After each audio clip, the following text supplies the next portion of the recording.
ദൈവനാമത്തിന് മഹത്വമുണ്ടാകട്ടെ. ഇന്നത്തെ പ്രഭാതത്തിലെ ചിന്തയ്ക്കായി ലഭിച്ചിരിക്കുന്ന വേദഭാഗം അപ്പോസ്തലനായ വിശുദ്ധ പൗലോസ് എഫേസ്യർക്ക് എഴുതിയ ലേഖനം 5-ാം അധ്യായം 9-ാം വാക്യം. കർത്താവിന് പ്രസാദമായത് എന്തെന്ന് പരിശോധിച്ചുകൊണ്ട് വെളിച്ചത്തിലുള്ളവരായി നടന്നുകൊള്ളുവിൻ. ഫ്രാൻസിലെ ഒരു ഗ്രാമത്തിലാണ് നാപ്പ് ജനിച്ചത്. എല്ലാ കുട്ടികളെയും പോലെ നാപ്പും വളരെ ഉത്സാഹിയായി സ്കൂളിൽ പോയിക്കൊണ്ടിരുന്നു. എന്നാൽ സ്കൂൾ വിട്ട ശേഷം അവൻ എന്നും നേരെ ഹെഡ് മാസ്റ്ററുടെ വീട്ടിലേക്കാണ് പോയിരുന്നത്. അത് പഠിക്കാനായിരുന്നില്ല, പിന്നെയോ അവിടുത്തെ കുട്ടികളും ചേർന്ന് കളിക്കാനായിരുന്നു. നാപ്പ് ഇങ്ങനെ പോകുന്നതിന് വീട്ടിൽ എതിരൊന്നുമില്ലായിരുന്നു. ഒരു ദിവസം പതിവിലേറെ താമസിച്ചിട്ടും നാപ്പ് വീട്ടിലെത്തിയില്ല. രാത്രിയായിട്ടും കാണാതായപ്പോൾ വീട്ടുകാർ തിരക്കിയിറങ്ങി ഹെഡ് മാസ്റ്ററുടെ വീട്ടിലെത്തി. എന്നാൽ അവൻ അന്ന് അവിടെ ചെന്നിട്ടില്ലായിരുന്നു. എല്ലാവരും പരിഭ്രാന്തരായി. ആളുകൾ നാനാദിക്കിലേക്കും അവനെ തിരക്കിയിറങ്ങി. സ്കൂൾ പരിസരത്തും അവനെ കണ്ടില്ല. ഇനി സ്കൂളിനകത്തെങ്ങാനും തലകറങ്ങി കിടപ്പുണ്ടോ എന്ന് നോക്കാനായി സ്കൂൾ തുറന്നു നോക്കിയപ്പോൾ കണ്ടത് നാപ്പ് അവൻ്റെ ക്ലാസ്സിലെ ഇരിപ്പിടത്തിൽ ഇരുന്ന് സുഖമായി ഉറങ്ങുന്നതാണ്. എല്ലാവർക്കും ആശ്വാസമായി. അവൻ്റെ അമ്മ അവനെ കെട്ടിപ്പിടിച്ച് ആനന്ദാശ്രുക്കൾ പൊഴിച്ചു. എന്നിട്ട് ഇങ്ങനെ ചോദിച്ചു, മോനെ, നിനക്കിവിടെ ഇരുട്ടത്ത് ഒറ്റയ്ക്കിരിക്കാൻ ഭയം തോന്നിയില്ലേ? മറുപടി ഒരു മറുചോദ്യമായിരുന്നു. ഭയമെന്ന് പറഞ്ഞാൽ എന്താണ്? നാപ്പിൻ്റെ 10ാമത്തെ വയസ്സിലായിരുന്നു ഈ സംഭവം. പഠനകാലം കഴിഞ്ഞ് അവൻ പട്ടാളത്തിൽ ചേരുകയും പടിപടിയായി ഉയർന്ന് ഫ്രാൻസിലെ ചക്രവർത്തി പദം വരെ എത്തുകയും ചെയ്തു. ഭയം എന്തെന്ന് പോലും അറിയാതെ നിർഭയത്വവും ധീരതയും കൈമുതലാക്കി നെപ്പോളിയൻ എന്ന പേരിൽ ലോകം കണ്ട ചക്രവർത്തിയായി നാപ്പിന് ഉയരാൻ കഴിഞ്ഞു.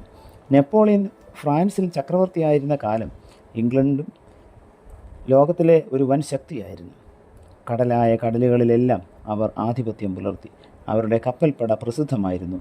കടലുകളുടെ ഉടമസ്ഥാവകാശം തന്നെ തങ്ങൾക്കാണെന്ന് അവർ കരുതി.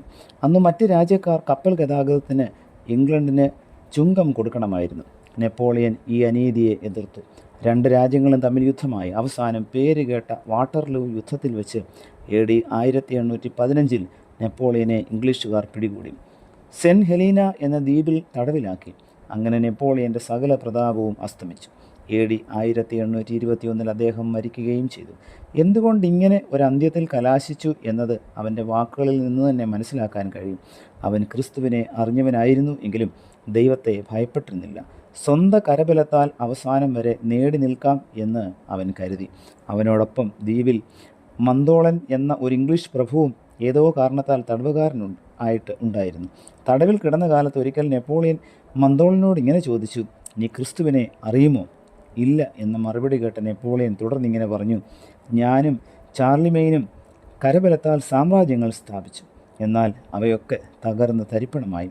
പക്ഷേ ക്രിസ്തു ക്രൂശിലെ സ്നേഹത്താൽ തൻ്റെ സാമ്രാജ്യം സ്ഥാപിച്ചു. അതിശയകരമായി അത് നിൽക്കുന്നു, അനശ്വരമായി നിലനിൽക്കുകയും ചെയ്യും.